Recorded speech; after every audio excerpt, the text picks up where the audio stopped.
Sementara itu, Mahon hanya mendapatkan dompet milik Sandiski yang berisi kartu namanya. Christina yang sedang menunggu kabar dari Vincent Sandiski tiba-tiba mendapatkan panggilan dari telepon milik Sandiski yang ternyata itu adalah Scofield dan bertanya, "Kau sangat menginginkan Sandiski, mah?" Lalu Scofield menutup telepon dan berkata akan menghubunginya lagi. Sementara itu, Vincent Sandiski akan dibebaskan setelah Burrow dan kawan-kawan meriset terlebih dahulu latar belakang dirinya. Halo sobat, pintu teater 1 telah dibuka. Seperti yang kalian tahu bahwa season 3 baru saja selesai. Kita dibuat takjub oleh Scofield dan kawan-kawan dengan segala lika-liku rintangan yang mereka hadapi ketika akan kabur dari penjara Sona. Nah, bagi kalian yang gak sabar buat nungguin aksi Scofield dan kawan-kawan kembali keluar penjara, maka season 4 adalah season yang sangat tepat untuk ditonton. Karena kali ini Prison Break season 4 akan kembali berlatar di luar penjara. Sebelum mulai nih, Mimin mau ngucapin terima kasih banyak atas antusias dari teman-teman yang udah dengan sabarnya nungguin season 4. Dan tanpa menunggu banyak lama, mari kita mulai intronya.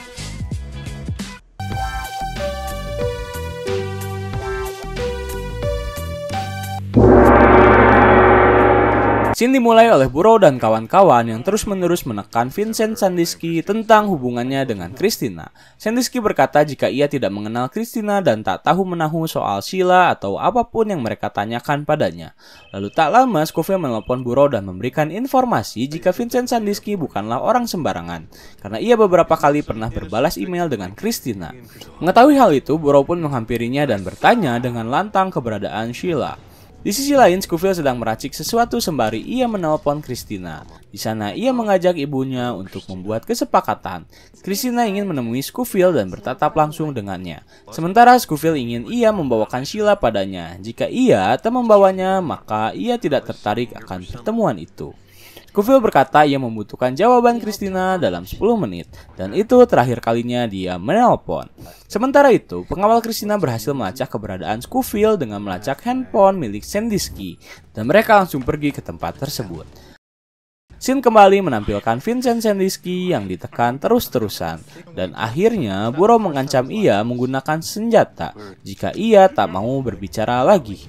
Ketika ia akan menarik pelatuknya, tiba-tiba Jenderal bersama pengawalnya datang dan menyuruh Burrow untuk menjatuhkan senjatanya, dan Jenderal akan mengambil alih situasi. Ternyata Vincent Sandiski telah bekerja pada company selama 21 tahun. Ia lalu ditanyakan terkait kedatangannya ke Miami dan Sandiski menjawab jika Christina lah yang mengundangnya ke sini untuk menjadi pembicara di sebuah konferensi. Jenderal lalu menggali informasi lebih dalam pada Vincent Sandiski terkait konferensi tersebut, dan Sandiski menjawab ia tak tahu lebih lanjut soal itu, tetapi ia tahu tempat di mana Christina menginap dan ia memberikan alamatnya pada Jenderal. Lalu Jenderal memberi waktu 1 hari untuk Burrow dan kawan-kawan mengambil kembali Sheila. Scene berganti pada Christina yang telah berada di tempat Scofield. Para pengawalnya dengan cepat langsung menggeledah tempat tersebut. Sementara di satu sisi, Scofield memasangkan perangkapnya pada mobil yang Christina tumpangi dengan cara mengganti AC mobilnya dengan racikan yang sudah ia buat. Lalu pengawal Christina melihat Scofield pergi dan mereka buru-buru kembali ke mobil. Tetapi ketika mereka menyalakan mobil tersebut, AC dengan otomatisnya menyala dan mengeluarkan asap yang membuat mereka semua pingsan. Lalu Scofield membawa Christina pergi ke rumah Sarah. Di sana, Christina kembali diajak untuk melakukan kesepakatan. Tetapi, Christina seolah-olah mengulur waktu milik Scofield dengan mengajaknya berbicara out of topic dari apa yang mereka bicarakan. Hal itu membuat Scofield menghentikan pembicaraannya dan Sarah menyarankan ia untuk beristirahat dan ia akan berbicara pada Christina. Scene lalu berganti pada Burrow dan kawan-kawan yang pergi ke tempat penginapan Christina, di mana mereka menemukan pos surat DMB. Dan Burrow dengan cepat menelpon Jenderal agar Sandiski mau berbicara tentang hal itu. Lalu Sandiski mengatakan jika tempat tersebut berada di blok yang sama dengan Bank Dead Miami. Kita kembali pada Sarah yang mengajak bicara Christina. Tetapi tampaknya Sarah pun tak mau untuk menggali informasi tentang Christina. Justru Christina lah yang berhasil menggali informasi tentang Sarah, yang ia mengetahui jika Sarah tengah hamil, dan ia belum memberitahu hal itu pada Scofield. Christina mengetahui gerak-gerik Sarah dengan membaca gestur wajah dan cara ia melindungi dirinya dari bahaya. Akhirnya Sarah pergi meninggalkannya. Kembali ke Burrow dan kawan-kawan yang sudah berada di Bank Miami. Di sana, Tuan Sharp menggunakan lencana keamanan negaranya untuk membuka brankas bernomor 6468. Tetapi petugas di sana berkata jika seseorang baru saja mengakses brankas tersebut yang berisi koper putih. Dan orang itu adalah pengawal dari Christina. Lalu Burrow dan kawan-kawan pun mengejarnya. Scene kembali beralih pada Scofield yang melepaskan Christina. Di sana Christina memanfaatkan momen itu dengan membuat Scofield bersedih. Karena Christina berkata jujur persoalan Burrow dan Scofield. Ya, Christina berkata jika Burrow bukanlah kakak kandung dari Scofield. Ayah dari Scofield mengadopsi Burrow sewaktu ia berumur 3 tahun. Ayah dari Burrow merupakan rekan kerja ayah Scofield di company. Tetapi ia meninggal sewaktu operasi kerjanya di Manila. Hal itulah yang membuat Christina tak terlalu dekat dengan Burrow. Mendengar hal yang Christina lontarkan membuat Scofield murka. Ia lalu menyeret Christina ke kamar mandi dan akan menyiksanya jika ia tidak mengatakan keberadaan Burrow. Ketika Scofield sudah menyalakan keran air panas yang akan menyiksa Christina, ia baru berkata jika ada sebuah konferensi di Hotel Panda Bay dalam 1 jam dan Burrow tengah mengejar Sheila di sana. Lalu Scofield menutup keran air dan ia segera berangkat ke tempat tersebut. Sementara itu ia mempercayakan Sarah menjaga Christina dan ia sudah menyiapkan sebuah pistol jika Christina membuat masalah. Nampaknya Christina tak seperti yang Sarah kira. Ia merupakan orang yang sangat cerdas, sama seperti anaknya Scofield. Kepergian Scofield dimanfaatkan oleh Christina untuk mencoba kabur dari sana. Ia sudah menyiapkan jebakan untuk Sarah dan lalu memanggil Sarah dari kamar mandi. Ketika Sarah menghampirinya, Christina meminta Sarah agar jangan menutup pintunya. Lalu ia mengajak Sarah berbicara tentang hubungan antara mertua dengan dirinya. Ia lalu menyarankan Sarah agar menjauhi bar karena ia mengetahui jika Sarah merupakan pecandu heroin. Tetapi dugaan Christina salah dan Sarah berkata jika ia merupakan pecandu morfin. Ia lalu menutup pintu kamar mandi. Christina berhasil menjebak Sarah karena ia berhasil mendapatkan benda tajam. Lalu scene beralih pada jenderal yang menelpon bawahannya untuk menyuruh mereka mengawasi seluruh bandara dan SPBU hingga ke Atlanta. Ia tak mau Christina lolos di Miami. Lalu T-Bag memberikan sebuah catatan pada jenderal yang berisi daftar nama orang-orang yang akan mengisi pidato di konferensi yang akan Sandusky hadiri. Sementara itu, Burrow dan kawan-kawan mencoba untuk mengejar pengawal dari Christina hingga ke tempat hotel di mana konferensi diselenggarakan. Dan di satu sisi, Christina berhasil membalikan keadaan dengan mengambil alih pistol yang Sarah pegang.